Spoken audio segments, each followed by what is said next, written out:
হিমাচল সিরিজে আজ আমার চতুর্থ পর্ব। প্রকৃতির সৌন্দর্যের খনি কাসলকে আজকে বিদায় জানাচ্ছি। এই পর্বে আপনারা দেখবেন অপরূপ সুন্দর মণিকরণ, আর মানালি যাওয়ার পথে পার্বতী উপত্যকার আরও সুন্দর একটা জায়গা। এছাড়া মানালির বিখ্যাত ম্যালসহ আশপাশে বেশ কিছু বেড়ানোর জায়গা। সঙ্গে থাকুন, আশা করি আপনাদেরকে মানস ভ্রমণ করাতে পারব। আমি চন্দন, আপনারা দেখছেন আমার ইউটিউব চ্যানেল এক্সপ্লোরার রয়।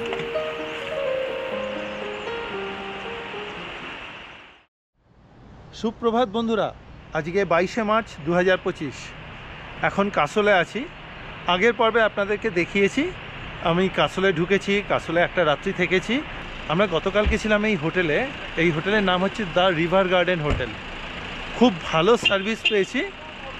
আজকে আমরা এখানে সকালবেলা ব্রেকফাস্ট করে বেরিয়ে যাব হচ্ছে মণিকরণ হয়ে মানালি। এখন ব্রেকফাস্ট করে নিই, তাহলে চলুন। হোটেল গ্রাউন্ডেই পার্বতী নদীর ধারে আমাদের ব্রেকফাস্টের ব্যবস্থা। কিছুক্ষণের মধ্যেই ব্রেকফাস্ট চলে এলো।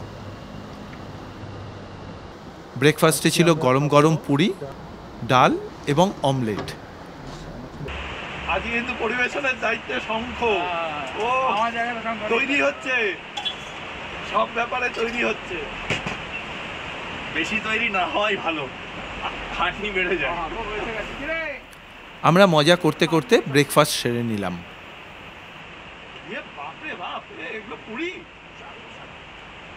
ব্রেকফাস্ট কমপ্লিট হলো, লাগেজও গাড়িতে ঢুকিয়ে দিয়েছে। গাড়িতে উঠতেই অশ্বিনী ভাই গাড়ি ছেড়ে দিল। সকাল 9:30টায় বেরোলাম, তাই তো? কটা বাজে? না, 10:45।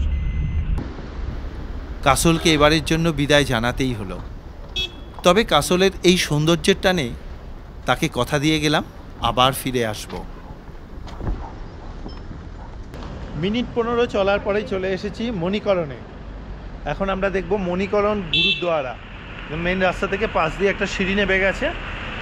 চলুন যাওয়া যাক। সিঁড়িপথে কিছুটা নামতেই গুরুদ্বারা চোখে পড়ল। পাহাড়ের কোলে অনেকটা জায়গা নিয়ে এই গুরুদ্বারা। হিন্দু এবং শিখ ধর্মাবলম্বী মানুষের কাছে এটা একটা বড় তীর্থস্থান। এখানে শিখ ধর্মের প্রতিষ্ঠাতা গুরু নানক এসেছিলেন। আবার হিন্দু মতে শিব ঠাকুর এবং পার্বতী মায়ের প্রিয় জায়গা এটি। পাশ দিয়ে বয়ে চলা নদীটি পার্বতী মায়ের নামেই রাখা হয়েছে। এখানে চারদিকের প্রাকৃতিক শোভা মনোমুগ্ধকর। এখানকার গুরুদ্বারাতে যাত্রী নিবাসের ব্যবস্থা আছে। আমরা হাঁটতে হাঁটতে ভেতরে যেতে থাকলাম। এখানে একটা তপ্ত কুণ্ড আছে। কুণ্ডের ডান দিকে যেখান দিয়ে ধোঁয়া উঠছে সেখানকার টেম্পারেচার প্রায় 80 ডিগ্রি সেন্টিগ্রেড।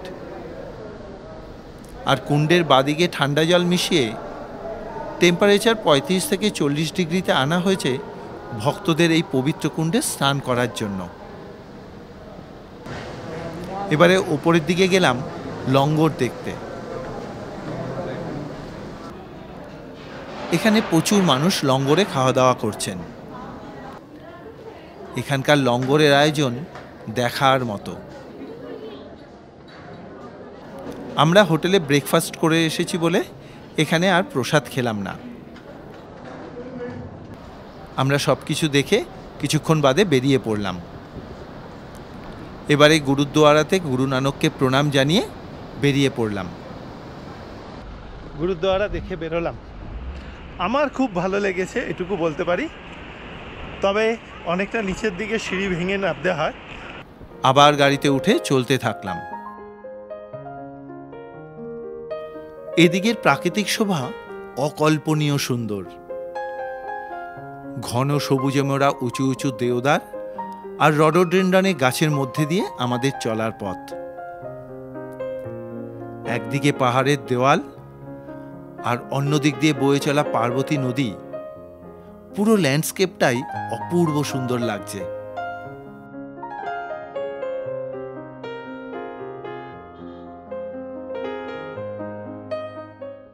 পথ চলতে চলতে এত সুন্দর লাগছিল, এই দেওদার গাছের জঙ্গল অপূর্ব সুন্দর।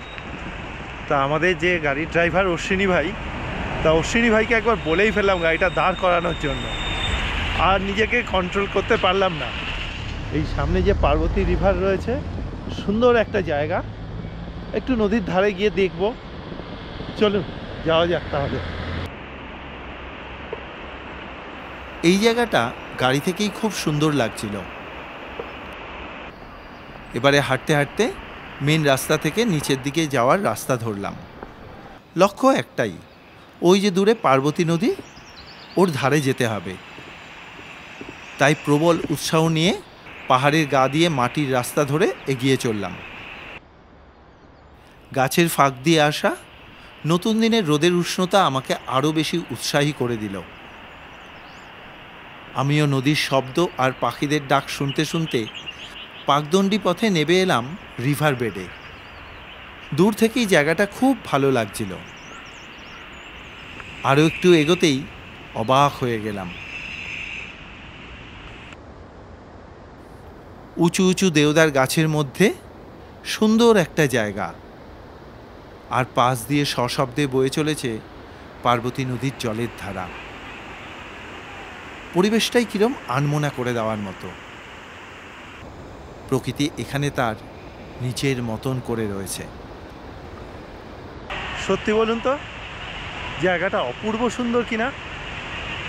আমার তো খুব সুন্দর লাগছে। এগিয়ে চললাম জলের দিকে।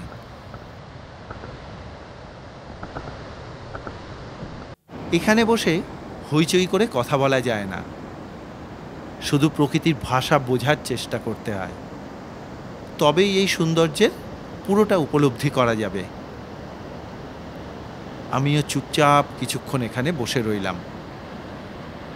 আজকের এই জায়গাটা আপনাদের কীরকম লাগছে অবশ্যই করে কিন্তু একটা মতামত জানাবেন কমেন্ট বক্সে। এটা আপনাদের কাছে আমার তরফ থেকে একটা রিকোয়েস্ট রইল। সামনের দিকে একটা ঝুলাপুল রয়েছে দেখে এগোতে এগোতে দেখলাম এখানে ক্যাম্পিংয়ের সুবিধা রয়েছে। অ্যাডভেঞ্চার প্রেমী মানুষরা এই রকম জায়গায় থাকতে পছন্দ করেন। বড় বড় গাছেদের মধ্যে দিয়ে এগিয়ে চললাম। যেতে যেতে যেদিকটাই তাকাচ্ছি নতুন নতুন ল্যান্ডস্কেপ আমাকে মুগ্ধ করছে। প্রতিটা ফ্রেমই যেন ক্যালেন্ডারের ছবি। চলতে চলতে জানতে পারলাম এখানে নদীর উল্টো দিকে বেশ কয়েকটা ক্যাফে আছে। শঙ্খকে একজন কেউ ফোন করে জানালেন তার মধ্যে এটিএস ক্যাফে অঞ্চলটা নাকি খুব সুন্দর। এবারে ঝুলাপুলের ওপর দিয়ে দোল খেতে খেতে ব্রিজের মাঝখানে এসে দাঁড়ালাম। এখান থেকে পার্বতী নদীকে দেখতে আরও মোহময়ী লাগছে। দূরে ওই বরফে ঢাকা পাহাড় আর সামনে দেওদার গাছের মধ্যে দিয়ে বয়ে চলা পার্বতী নদীকে এতটাই সুন্দর লাগছে যে কোনো মানুষ এই জায়গার প্রেমে পড়ে যাবে। আমরা এখানে অনেকটা সময় কাটিয়ে দিলাম। এবারে হাঁটা লাগালাম গাড়ির দিকে। অপূর্ব অপূর্ব, যে জায়গাটায় এসেছিলাম মনে থাকবে আমার জীবনে, বেশ কয়েক বছর মনে থাকবে। আবার গাড়িতে এসে পথ চলা শুরু। হিমাচলের এই দিকের পথের সৌন্দর্য অকল্পনীয় সুন্দর। পাহাড়ের গায়ে দাঁড়িয়ে থাকা উঁচু উঁচু দেওদার গাছগুলো আর পথের পাশে এই রকম সুন্দর সুন্দর ভ্যালি। আমি নিষ্পলক দৃষ্টিতে তাকিয়ে রইলাম। প্রতিটা মুহূর্ত আমার কাছে তখন গুরুত্বপূর্ণ। আজ অশ্বিনী ভাই আমাদের নিয়ে যাবে কাসল থেকে প্রায় ৭৫ কিলোমিটার দূরে মানালিতে। সময় লাগতে পারে ২.৫ ঘন্টা মতো। অশ্বিনী ভাই এই ট্রিপে আমাদের সারথি। আমরা ৫ রাত ৬ দিনের সিমলা কাসল মানালি ট্রিপটা করছি ট্যুর পিকার্সের মাধ্যমে। গত ৩টে দিন ওনাদের ব্যবস্থা করে দেওয়া হোটেল এবং খাওয়া দাওয়া আমাদের বেশ ভালো লেগেছে। আর অশ্বিনী ভাই, ওর তো জবাব নেই। সব সময় হাসি মুখে হ্যাঁ জি হো জায়গা। আমরা কিন্তু ওর সঙ্গে বেশ মজা করে ঘুরছি। ট্যুর পিকার্সে বিভিন্ন ধরনের প্যাকেজ আছে, যেমন standard package, deluxe package, with food, without food ইত্যাদি। আমরা ডিলাক্স প্যাকেজ উইথ ফুড নিয়েছিলাম। খুব ভালো ব্যবস্থা। আমি ফোন নাম্বার দিয়ে দিলাম, প্রয়োজন হলে যোগাযোগ করে নিতে পারেন। এই পথে চলতে চলতে পাহাড়ের গায়ে অনেক আপেল গাছ দেখতে পেলাম। আগস্ট সেপ্টেম্বর মাসে তখন এই গাছগুলো আপেলে ভরে থাকে। আমরা একটার পর একটা পাহাড়ি গঞ্জকে পেরিয়ে এগিয়ে চললাম।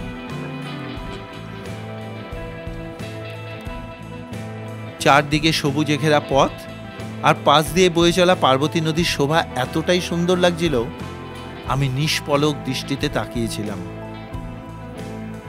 সত্যি একেই বলে বোধহয় স্বর্গ দর্শন।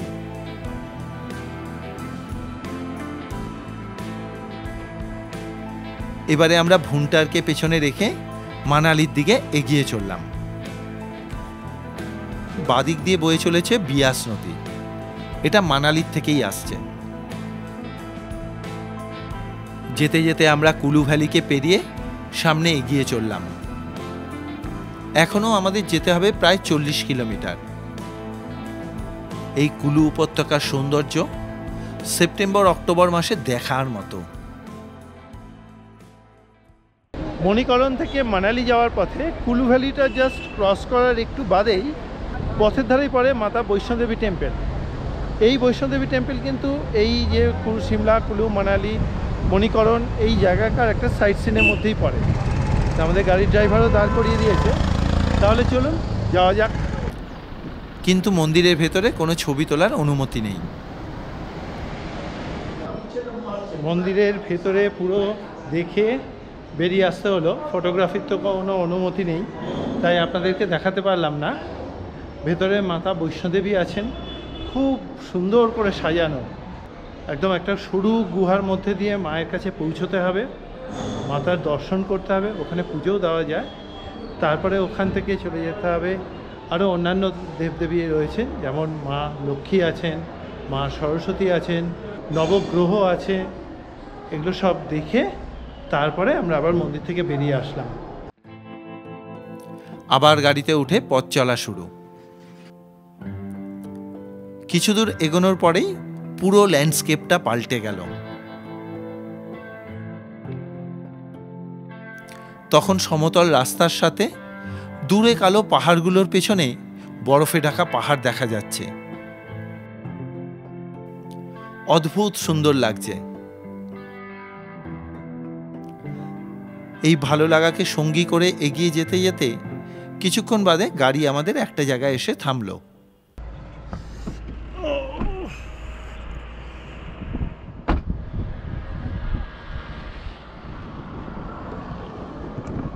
এখন বাজে বেলা দুপুর 2টো। এখন কিছু লাঞ্চ করতে হবে, তাই জন্য গাড়ি দাঁড়িয়েছে। সেদিন আমাদের লাঞ্চে ছিল জিরা রাইস, কড়াই পনির আর পনির বাটার মশলা। দামটা একটু বেশি হলেও খাওয়ার মান যথেষ্ট ভালো ছিল। খেয়ে দে আবার পথ চলা। এবারে যত ওপর দিকে উঠছি, বরফে ঘেরা পাহাড়গুলো আরো কাছে আসতে থাকলো। তখন আর আমার মন মানছে না, ভাবছি কতক্ষণে ওই বরফের দেশে যাব। দেখতে দেখতে বেশ কিছুক্ষণ চলার পর আমরা সিমলাতে ঢুকে পড়লাম।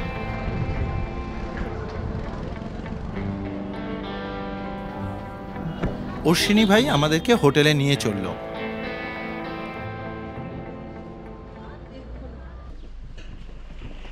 অবশেষে এসে পৌঁছলাম মানালি। আচ্ছা, 3টের সময়। এখন কটা বাজে? 3:15।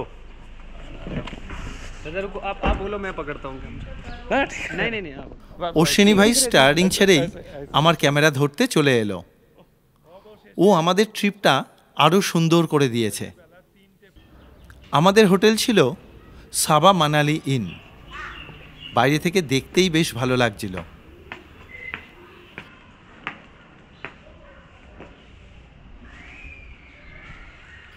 ঢুকে পড়তেই রুম পেয়ে গেলাম।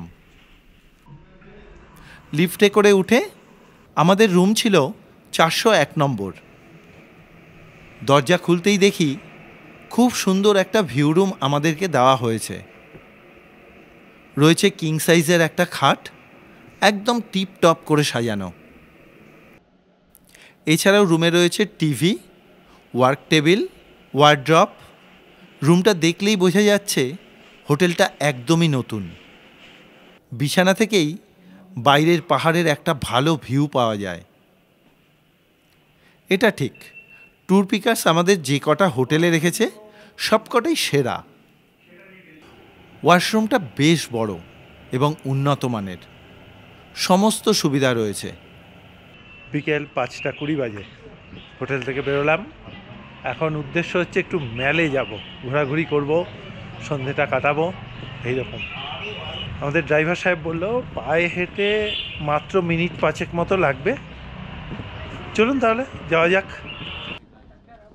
গলিপথে এগোতে এগোতে অনেকগুলো স্ট্রিট ফুডের দোকান দেখতে পেলাম। আর একটু এগোতেই বুঝতে পারলাম মানালিতে খাওয়ার দোকান প্রচুর আছে। চারদিকে এত ফাস্টফুডের দোকান, এই ফাস্টফুড দেখে প্রথমবারেই একটুখানি কিছু খাওয়ার ইচ্ছা হলো। তার সামনে একটা মোমোর দোকান, মোমোর দোকানে দেখি ওরা ঢুকলো, আমিও ঢুকে পড়ি। ওদের ইচ্ছা হচ্ছে চিকেন মোমো খাবে। এখানে 10 পিস চিকেন মোমোর দাম 150 টাকা। আমরা 3 জনে 1 প্লেট নিয়ে ভাগ করে খেলাম। টেস্ট মোটামুটি ছিল। এবারে এগোলাম ম্যালের দিকে।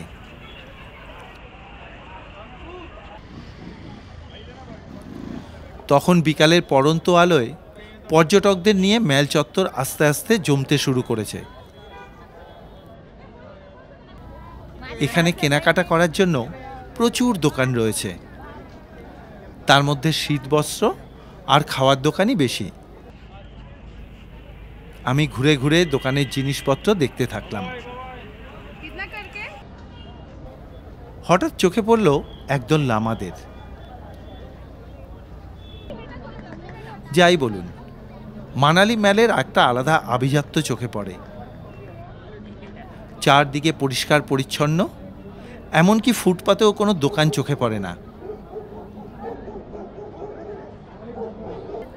আমার তো উদ্দেশ্যহীনভাবে ম্যাল রোডে ঘুরে বেড়াতে বেশ ভালো লাগছিল। মানালি ম্যাল চত্বর বেশ সাজানো গোছানো।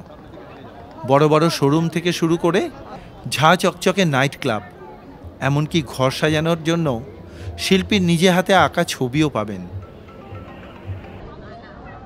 ম্যাল চত্বরে মা দুর্গার কাঠের তৈরি একটা মন্দিরও চোখে পড়ল। ঘুরতে ঘুরতে এটা ওটা খাওয়ার ইচ্ছা তো সবারই হয়, আমরাও বা কেন বাকি থাকি। বাস্তবিক 8টা ফ্লেভার কি কি আছে বলতে পারবো না। 8টা রং পেয়েছি, ফ্লেভার কি বলবো?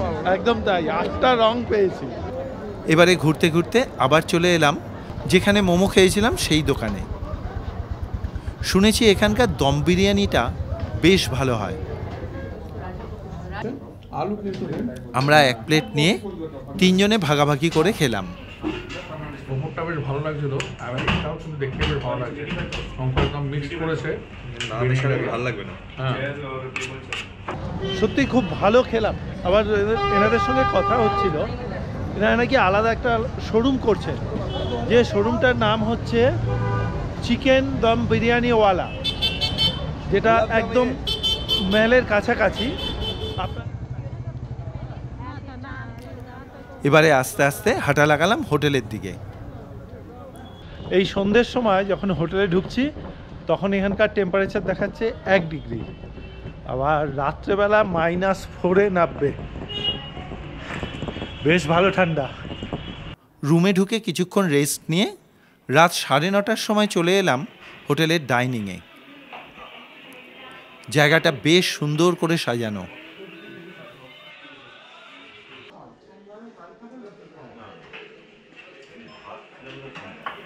আজকের ডিনারে ছিল ভাত, ডাল, আলু ফুলকপির তরকারি এবং চিকেন, সঙ্গে গরম গরম রুটি ও স্যালাড। এই ডিনারটা কিন্তু প্যাকেজের মধ্যেই রয়েছে। আমরা গল্প করতে করতে ডিনার সারলাম।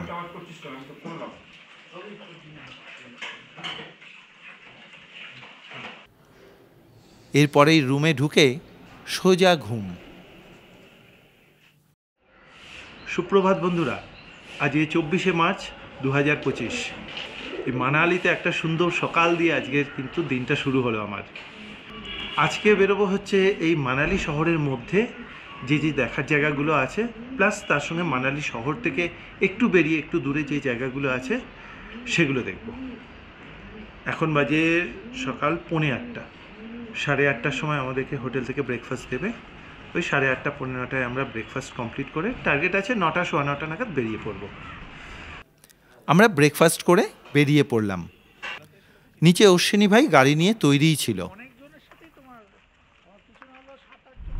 আমরা এখন যাচ্ছি হিড়িম্বা টেম্পল দেখতে।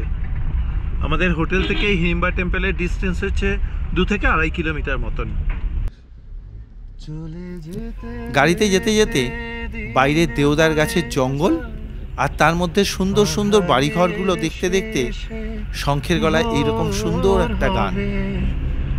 হয়তো পাখির গানে গানে তবু যেন মন উদাস হলো,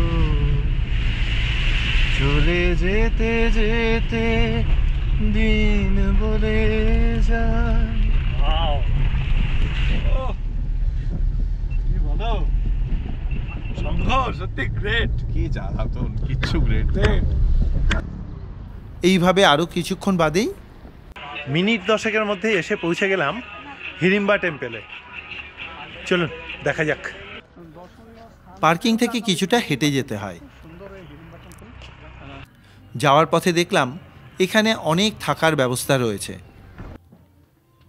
কিছুটা এগিয়ে আসতেই জঙ্গলের মধ্যে একটা সিঁড়িপথ দেখতে পেলাম। এবারে এই সিঁড়ি দিয়ে ওঠার পালা। উঁচু উঁচু দেওদার গাছের মধ্যে দিয়ে এই রাস্তাটা আরও ওপর দিকে উঠে গেছে। আরও কিছুক্ষণ এগিয়ে যেতেই চোখে পড়ল হিড়িম্বা দেবীর মন্দির। চারদিকে বড় বড় দেওদার গাছের জঙ্গলের মধ্যে এই মন্দিরটা রয়েছে।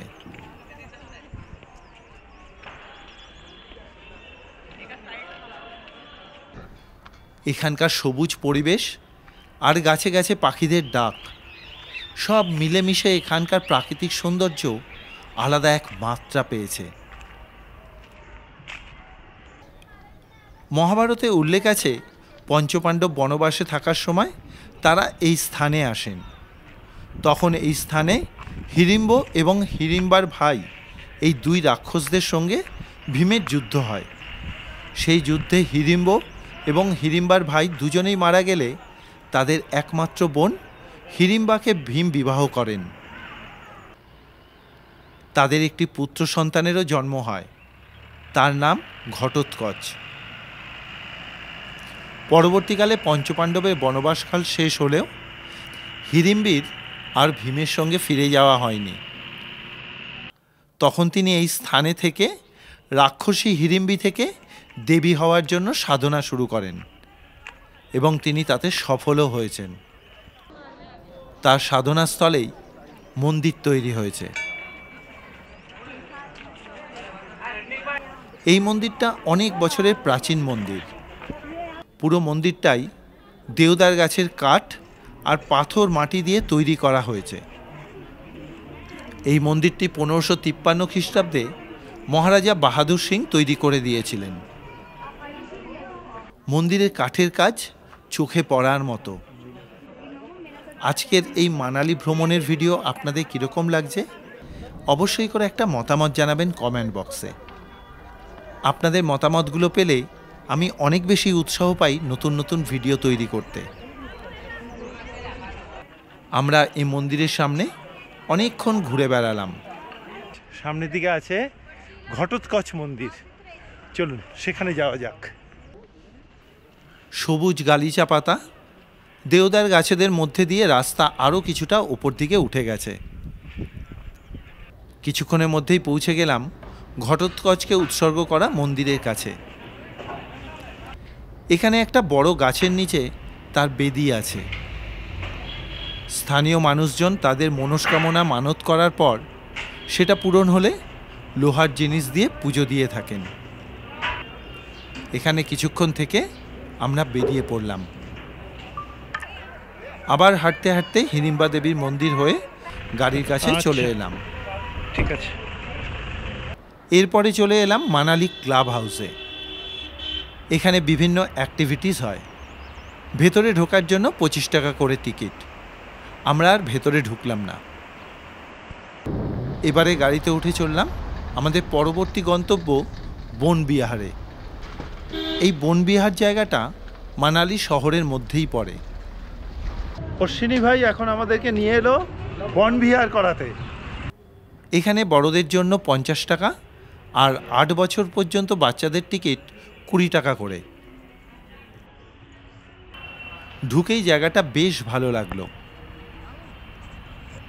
বড় বড় দেওদার গাছের মধ্যে দিয়ে এগিয়ে চললাম। এটা বেসিক্যালি একটা পার্ক। ঢুকেই ডান দিকে চিলড্রেন পার্ক,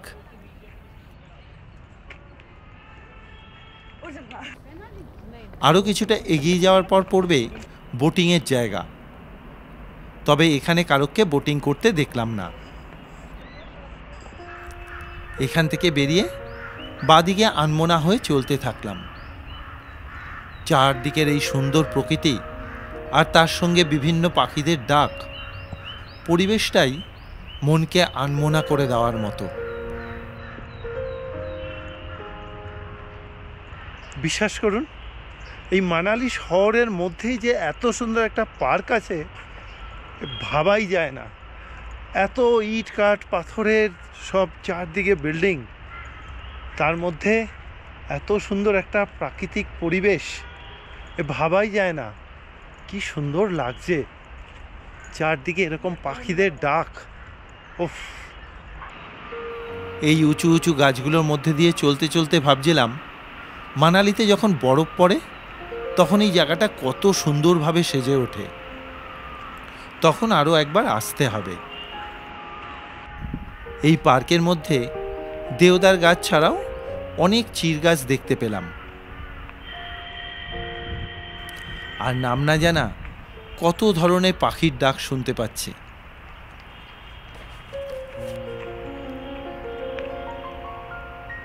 এই বনবিহারের পাশ দিয়েই বয়ে চলেছে বিয়াস নদী।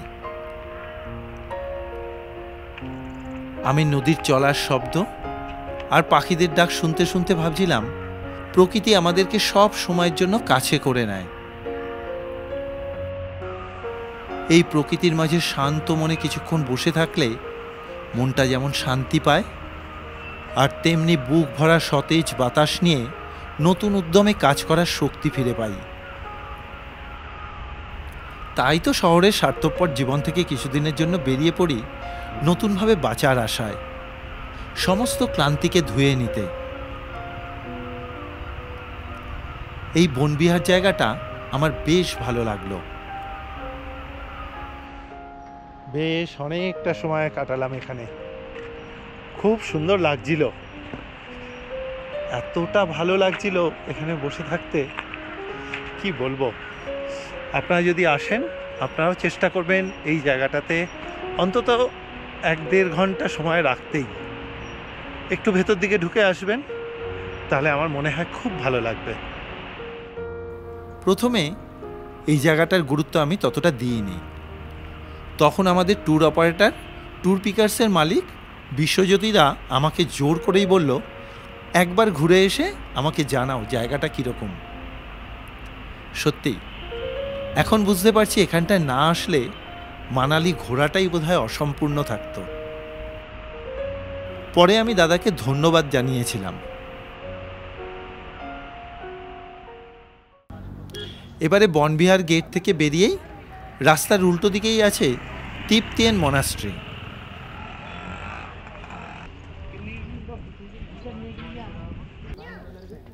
মনাস্ট্রিটা বেশ সুন্দর, পুরো জায়গাটা জুড়ে শান্তিময় এক পরিবেশ।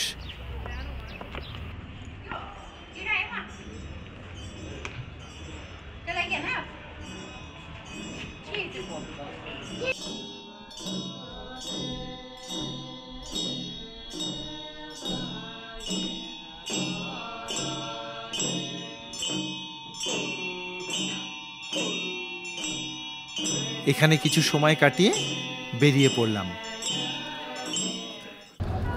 এবারে পেটে খুব জোর খিদে পেয়েছে, তাই সবার প্রথমে খেতে যাব। হাঁটতে হাঁটতে চলে এলাম ম্যালের পাশের গলিতে, মানালিতে বেলঘরিয়ার বাঙালি দাদার হোটেল, হোটেল শান্তিনিকেতনে।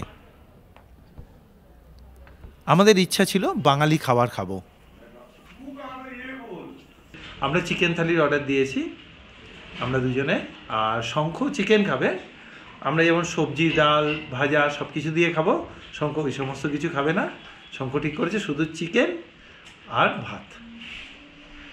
এই হচ্ছে একটা ছেলে যে চিকেন ভক্ত, কি লেভেলের হতে পারে ওকে দেখলে বোঝা যায়। এখানেও গল্প আছে। আমার মা অ্যাকচুয়ালি পিওর নিরামিষাশী। আমার বাড়িতে ওই নিরামিষের আমিষের ব্যালেন্সটা আমি করি আর কি। মা পিওর নিরামিষ, আমি পিওর আমিষ। আমি নিরামিষ ত্যাগ করেছি। মাঝে মাঝে খুব ও অসুবিধায় পড়ে যায় এরকমভাবে নিরামিষ পেলে। কোনো কোনো জায়গা আছে, যেমন উত্তরাখণ্ডে গেলে খুব অসুবিধায় পড়বে। সেটা কিছু করার না, করার নেই। যেখানে তোমার ওইটুকু ফ্লেক্সিবিলিটি আছে, যেখানে অপশন আছে সেখানে আমি রাজি নই। তুমি যদি হরিদ্বারে যাও তুমি করতে পারবে, সে ঠিক আছে, আমার ওটা নিয়ে কোনো চাপ নেই। এইটাই। এখানে অপশন নেই, সেখানে তো কেন খাবো না? চিকেন থালির দাম ছিল 220 টাকা। থালিতে ছিল ভাত, ডাল, বেগুন ভাজা, মাছের মাথা দিয়ে পালং শাক, আলু পোস্ত আর চিকেন। এই হোটেলের প্রতি কটা খাবার খুবই সুন্দর ছিল। আমি এর পরে মানালিতে গেলে এখানেই খাওয়া দাওয়া করব ঠিক করেছি। এবারে হোটেলে এসে একটু রেস্ট নিয়ে সন্ধেবেলায় আবার চলে এলাম ম্যালে।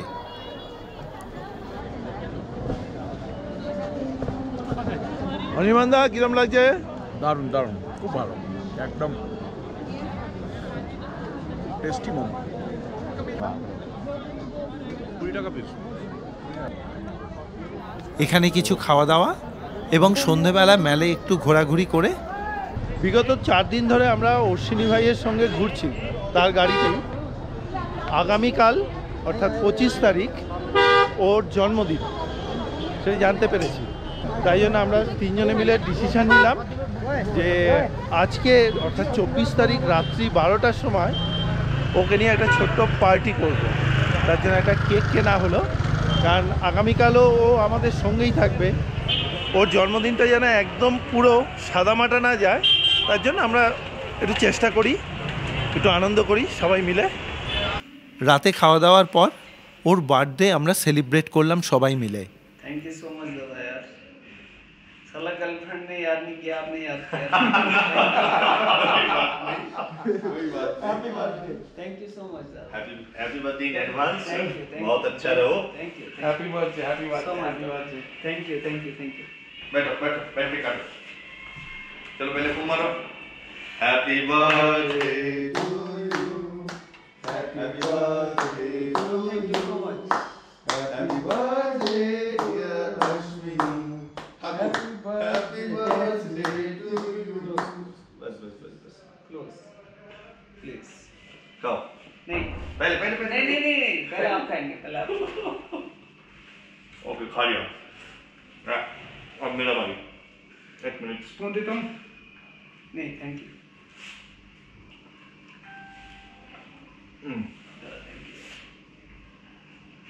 अच्छे से रहो, गर्लफ्रेंड याद करे। अच्छा देखो ना। खाओ खाओ खाओ। नहीं, अब दादा को खिलाऊंगा मैं। हाँ खिलाओ खिलाओ, भाई को खिलाओ, दादा को खिलाओ। आइए सबको दे देना। कोई बात नहीं सर, नहीं तो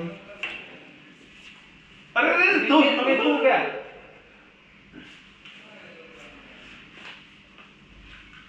आज मैंने भी बर्थडे एंजॉय कर लिया। बस बस थैंक यू ना। এইভাবেই মজা করতে করতে আরও একটা দিন শেষ করলাম। আজকের মতন বিদায়। দেখা হবে আগামী পর্বে স্বর্গীয় এক জায়গায়। ততক্ষণের জন্য সবাইকে শুভরাত্রি।